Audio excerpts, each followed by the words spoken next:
What's up guys, Tyler here. I'm gonna take you through my process real quick on how I sharpen my pencils. That's one of the comments I get a lot. If you follow me on Instagram, you know sometimes I'll get trolls or people asking why is it that I'm drawing with self-defense weapons or whatever, and I've posted some funny videos on that. But seriously though, there's a lot of benefit to why I draw the way that I do, or why I sharpen my pencils the way that I do. This is called, I don't know if there's an exact name for it, but it's basically like an atelier academic drawing style. And usually art schools will teach you how to sharpen your pencils in this way. So I'm just going to take you through that process real quick. Now, you could do the entire thing with a razor blade. That's really what I end up doing it with. I like these cutters a lot. In my past video where I went through some of my tools, I always keep this in my pocket. You know, I'm always using this. And so you can use a utility knife to sharpen your pencil.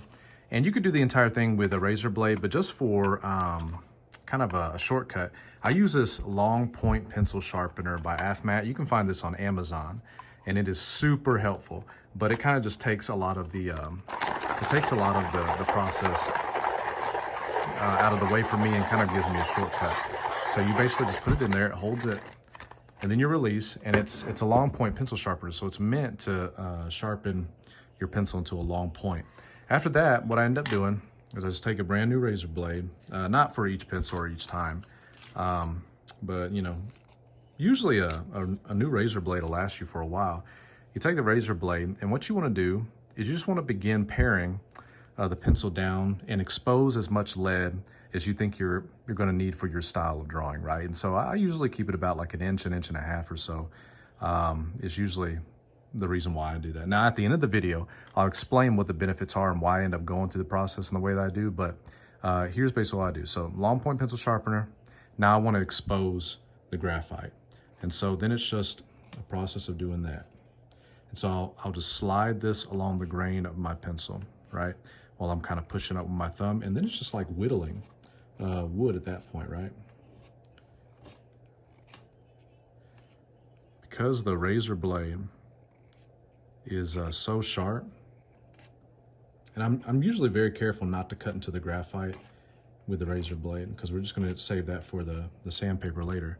But because the razor blade is so sharp, I mean, that wood is just falling off so easily. Also, these are my favorite pencils, Tombow Mono. There is nothing like a Tombow Mono anyway.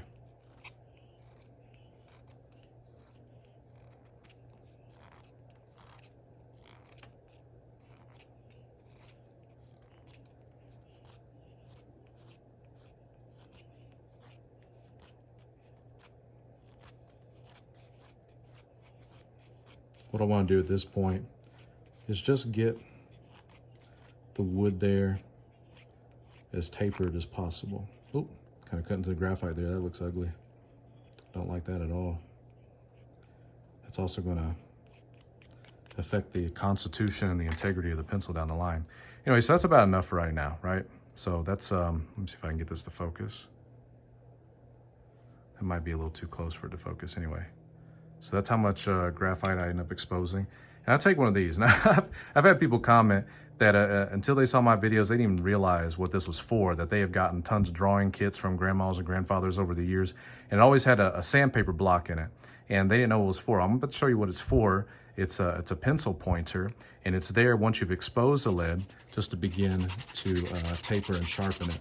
And so because it's usually flat at the top to begin with, I'll usually go in and get that tip pointed first, right? Now here's another thing that's important, is that you'll begin to accumulate graphite all along the surface here. And I don't throw that away, and I wouldn't recommend you throwing it away either. I usually just take like, this is just one of those gelato containers, and I'll empty all that in there.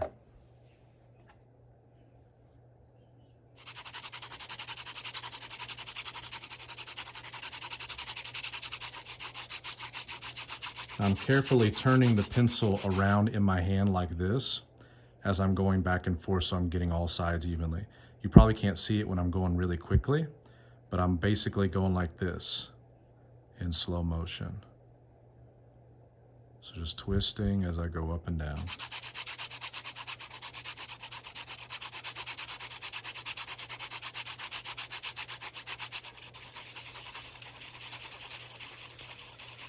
Sometimes I'm moving in a circular motion to begin to taper it a little bit quicker.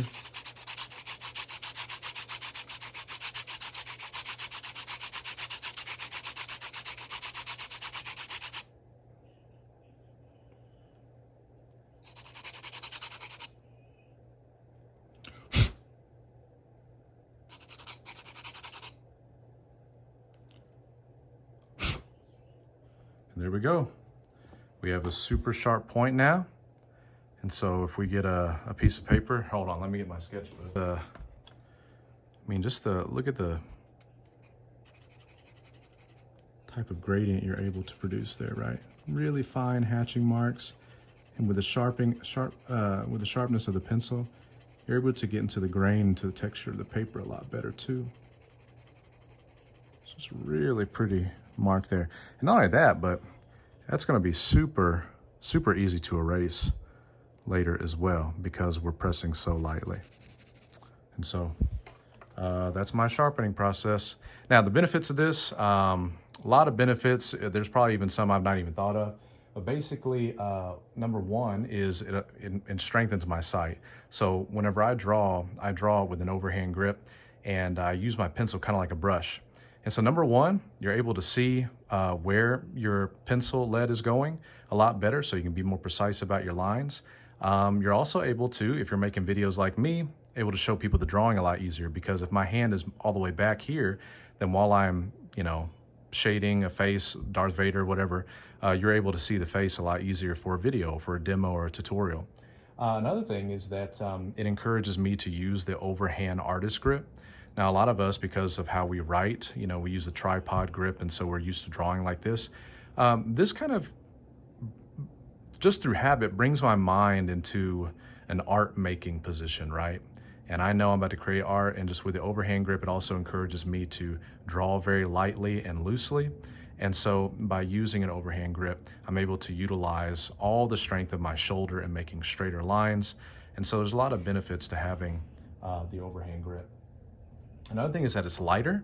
I am large-handed and heavy-handed, and so I have ruined lots of drawings by pressing just too hard on the paper.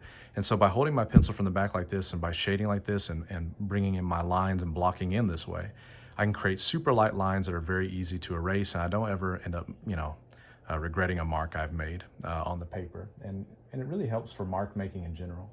Not only that, but it produces longevity. You'll notice that your point, your tip, the sharpness of it will last a lot longer if you point it in this way as well. And it's a lot easier to sharpen. And let me explain that. Because whenever you consistently use like a regular pencil sharpener, whether it's the long point or something like that, they're going to pare a lot more graphite and wood down than is necessary. And so this actually saves you, as long as you don't drop your pencil, of course, it saves you a lot of money in the long run. Another benefit would be it's smudge proof, right? Because this keeps your hand away from the paper, you don't have to basically keep your, kind of hold your hand on the paper like this as if you were drawing with a tripod grip. You end up not smudging the graphite, right? Which is really important to me, because if you're going to keep that texture, you got to make sure your oily hands are off the page. And then it's meditative. Jerry Saltz once said in his book about how to become an artist, he just made the really great comment that a lot about being an artist is just learning to get your hands dirty and working with your hands. And so you'd be surprised, just in that short amount of time that it took to pare this pencil.